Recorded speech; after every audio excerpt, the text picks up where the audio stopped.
Welcome back to episode 2 of the High Vibration Reset podcast. I'm Ciara Conlon and I'm very excited about today's episode because whether it's your dominant style or not, you're going to recognize yourself here because it's something that we all do. And it's one of the biggest reasons why people don't progress in life or in business.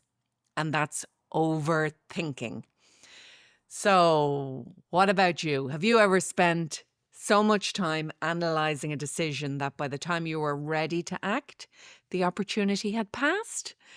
Well, yeah, I have my hand up here, if you can't tell, because overthinking isn't just an exhausting habit, it keeps us from having the success or impact that we want in life. The more time we waste overthinking, the slower progress we make, and worse again, we can even completely block our success. In today's episode, we're going to talk about how you can break the pattern of overthinking. Yes, it is possible. So that you can make decisions more quickly and move forward in life at a better pace, a pace that suits you. So, how about this first statement? If overthinking creates resistance, then trusting yourself creates flow. Now, let me repeat that. If overthinking creates resistance, trusting yourself creates flow. So, the high vibrational shift that we're making today is instead of overthinking the potential pitfalls of every decision or doubting the decisions that you've already made, we're going to learn how to trust our decisions and stand more confident in the decisions that we do make. So the shift will be from asking ourselves questions like, what if I get this wrong? Or what if it's the wrong decision? And rather, you can start to ask yourself things like, what if this turns out better than I actually imagined? And what if I always knew what was best for me? I love what if statements. I use them so often and they've really helped me so much in my life. I use them or I find them very useful when I'm feeling low or when I'm doubting my abilities. When I started out originally as a motivational speaker, I would be nervous for a week or more in advance of an event. I'd be thinking about all the things that could possibly go wrong. And on the day of the event, I'd be driving to the venue thinking, like, what if I mess this up? What if they don't like me? And what if I forget what I want to say? Now, apart from the fact that this type of thinking makes it all about me, I was also making myself really nervous by allowing this thinking in, allowing space for this kind of negative and unuseful thoughts. So now, these days, when I'm driving to a gig, I'll put on some uplifting music. Actually, I'll probably be listening to reggae to start out. But just before getting close to speaking, I have a couple of songs that I use that really raise my vibe and get me into that higher level energy, that higher level of thinking mind. So I get myself into a good mood. But I also ask myself, what if this is the best talk I've ever given? What if I make a big difference to the people that are present? And I might even say something like, what if they love me? So again, yeah, I'm making it about me there if I say something like that.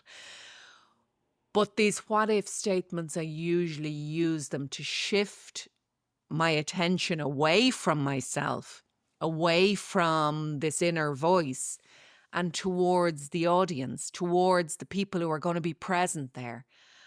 And I will always set an intention before speaking to bring these people what they need right now. So rather than the old me that was focused on what can go wrong, I place the focus on helping the people that are going to be there, but also on shifting myself into that space of potentiality, of possibility, of not knowing what could possibly happen, but I know it's going to be bloody good. Because I know that when I'm worrying or overthinking, I am in low vibration energy. Fear, worry, self doubt is all low vibration and it benefits no one ever. But when we're truly present in the moment, when we let go of the thoughts, when we feel calm, when we feel confident, when we feel really connected to the moment, that's when we're stepping into high vibration. And that's where the magic tends to happen. One of the problems that keeps us stuck, though, in this overthinking mode, other than the fact that it's actually a habit, it's a pattern of thinking. The other thing is that overthinking can feel like problem solving, but it's not. So if you're one of those people that believes that the more you think, the more that you'll figure things out, you're going to need to stop now, because overthinking creates more doubt than clarity. Instead of trusting yourself, you're trying to predict every possible outcome to avoid. And from experience, from coaching people for many, many years, overthinking doesn't get us our answers. And I've worked with many people who have been stuck, who have been kind of paralyzed by this overthinking state. And when I tell them that overthinking won't give them clarity, that they won't find answers in their head, which I know kind of sounds a little counterintuitive, but answers come when we're in flow. When we relax this frontal part, our prefrontal cortex, because when we relax the prefrontal cortex, we silence this thinking, problem solving mode, and we can silence it enough to allow our intuitive voice to speak. So initially, when I tell people this, it's hard for people to just stop the overthinking when it's a pattern and a habit that's been there for years, probably. But gradually, we can start to slow down this mode by the awareness, first of all. Awareness is always our first point of change, and we need to understand what we're doing before we can choose to change it. But when we start to realize that and think back of when we've had our breakthroughs and clarity usually come when we're doing something like driving the car or when we're in the shower, or these eureka moments can come. For me, they often come very first thing in the morning when I wake. When I'm still really groggy, I'm hovering between sleep and awake. I'll get these ideas, this clarity that that no matter how much I've thought about or tried to solve, it hasn't worked. And then in this sleepy moment, I just get, whoop, yep, there's my answer. So this is what's happening here. Our overthinking brain is silenced and our inner wisdom is allowed. It's given that moment, that little voice to speak. So if you can just try to stop worrying, stop worrying about making a mistake, or stop trying to avoid maybe the judgment of getting something wrong, and just stop and allow the intuitive voice some time, the intuitive voice to come to the front. Now, it doesn't mean that we have to always listen just to our intuition, but we need to actually get in touch with our intuitive voice, know what it means to be speaking from our intuition.